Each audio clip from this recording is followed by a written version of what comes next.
Olá, turma, como é que vocês estão? Espero que vocês estejam todos bem e preparados para começarmos mais uma aula de genética. Vamos lá? O assunto de hoje é um assunto chamado de heredograma. Vocês já ouviram falar? Através dessa imagem aí, dá para imaginar do que se trata? Vamos ver? Bem, gente, essa parte da genética, né, da biologia, é uma parte em que as pessoas sentem dificuldade de entender, acham chata, acham que não vão ser capazes de interpretar, mas quando a gente presta atenção, quando a gente se liga nas dicas, tudo fica mais fácil. Então, pega teu material, é importante. Você anotar os pontos principais, é importante você prestar, parar o que está fazendo. Ei, é para parar, vice, e prestar atenção, porque senão você não vai compreender. Vamos lá? Então, o que é um heredograma? Os heredogramas são gráficos utilizados em genética. A palavra heredograma vem do latim heredio, herança, também conhecida. Quando você vê questão, quando você vê livros que falam de genealogia, árvore genealógica ou pedigree, é a mesma coisa que está falando de heredograma, certo? O heredograma permite saber se uma dada característica é ou não é hereditária e de que modo ela é herdada. Ou seja, por que é importante a gente saber essa questão da hereditariedade, né? Para a gente saber, por exemplo, o comportamento dos genes em relação aos membros da família, para a gente saber a probabilidade de acontecer alguma situação, né, de alguma característica, para a gente analisar o grau de parentesco. Então, tudo isso serve o heredograma, certo? Esse levantamento é feito na forma de uma representação gráfica para expor a genealogia de um indivíduo ou da família toda. Através de símbolos e sinais convencionais, são caracterizados todos os integrantes da linhagem sobre a qual se questiona alguma coisa. Construir um heredograma consiste em representar, através de símbolos, as relações de parentesco entre indivíduos de uma família. Cada indivíduo é representado por um símbolo que indica as suas características particulares e a sua relação de parentesco com as demais. Professora, não entendi nada. Gente, aí eu estou dizendo só que o heredograma é uma representação gráfica que vai ser cada imagem, né, cada elemento de um heredograma vai ser representado ali um parente e determinada característica dele. Mas para a gente entender, a gente precisa conhecer os símbolos. Porque a gente olha um heredograma de lá, não sei não entendo nada. Né? Tem gente que diz isso, mas a gente precisa conhecer quem são os símbolos, né? Quais são os símbolos, na verdade, que a gente vai utilizar. Então, olha, toda vez que você vê um quadrado, você está se referindo ao gênero masculino, certo? O círculo em branco é a mulher, né? O gênero feminino. Quando não se sabe, indeterminado ou ignorado. Como assim, professora? É porque não sabe se não se decidiu ainda. Tem nada a ver. É quando a questão, ela não fala, tá bom? Toda vez que você vê um quadrado ou um círculo pintado, rachurado, é porque aquele símbolo, aquela imagem é o afetado, é o problema da situação, é a doença ou outra característica, tá? Quando você vê aqui, ó, o quadrado e o círculozinho por uma ligação, é o casamento, né? É o casal, na verdade. Quando você vê dois tracinhos, é quando existe o casamento consanguíneo, por exemplo, de parentes. Né? Aí, quando você vê o heredograma assim, ó, essa questão aqui é de filhos, certo? Os pais e o filho. Aqui, ó, são os irmãos, né? Quando você vê a metade pintada e a outra metade não pintada, ele é portador da situação, do problema, do que for, e ele é heterozigoto, certo? Aqui é o heredograma, né? A família, quando tem esse tracinho é falecido. Esse daqui são gêmeos monozigóticos ou idênticos, né? Os univitelinos, na mesma placenta.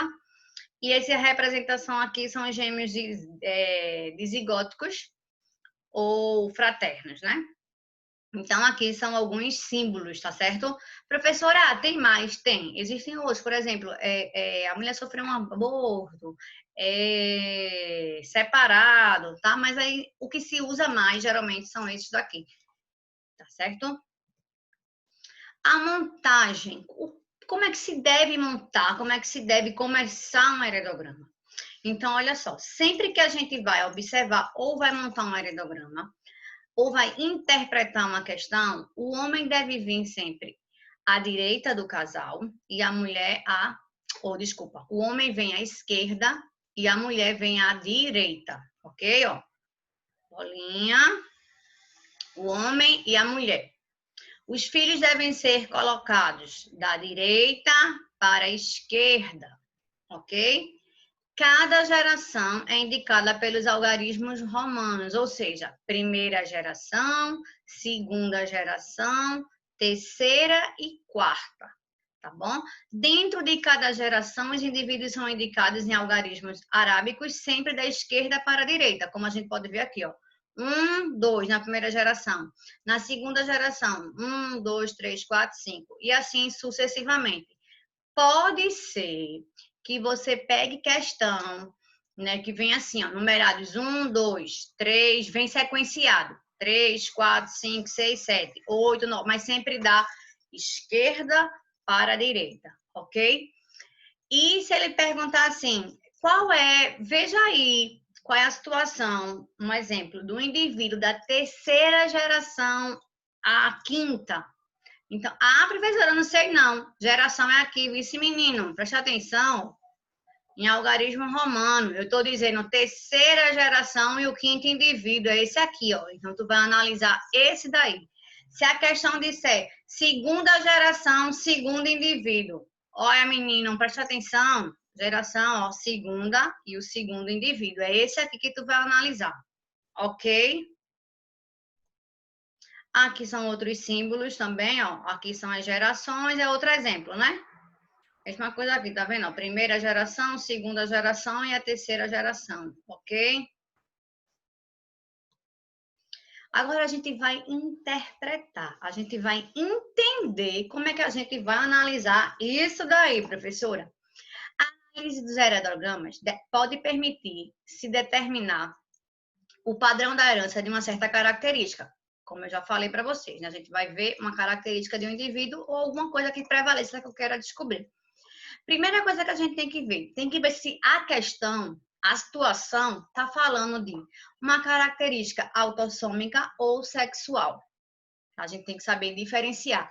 Normalmente, geralmente, vem mais sobre a questão autossômica, questões que trabalham com essa parte aí de autossômica, tá certo? Depois que a gente vê a situação, a gente tem que saber se é dominante, se é recessiva, a gente poder interpretar. Permite ainda descobrir o genótipo das pessoas envolvidas, se não de todas, pelo menos parte dela, porque a gente vai olhar logo as características que a gente está visualizando, são as fenotípicas. Então, eu tenho que saber genótipo.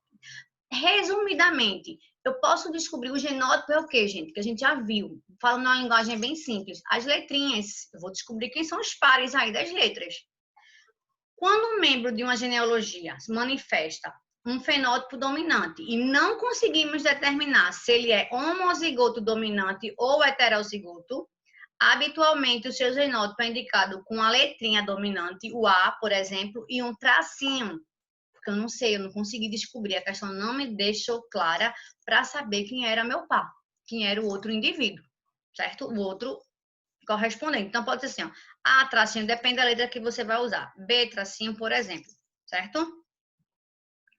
A primeira informação que se procura obter na análise de um heredograma é se o caráter em questão é dominante ou recessivo. Para isso, devemos procurar no heredograma casais que são fenotipicamente iguais e tiveram um ou mais filhos diferentes. Então, a minha primeira dica é, no início do heredograma, tu olha logo se tem pais com as mesmas características e o filhinho é diferente. Como assim, professora? Tá o pai e a mãe da mesmo desenho, assim, a mesma cor do desenho, e o filho na cozinha, uma estrutura, um desenho diferente. Tá certo? Pais fenotipicamente iguais, com filho diferente deles, indica que o caráter presente no filho é recessivo. Olha a dica de ouro. E os pais são heterozigotos. Professora, não entendi não. Vamos ver como é que isso funciona na prática. Então, aí, ó, resumidamente, isso que eu li para vocês, você precisa saber, né, se é a questão sobre uma característica autossômica ou sexual.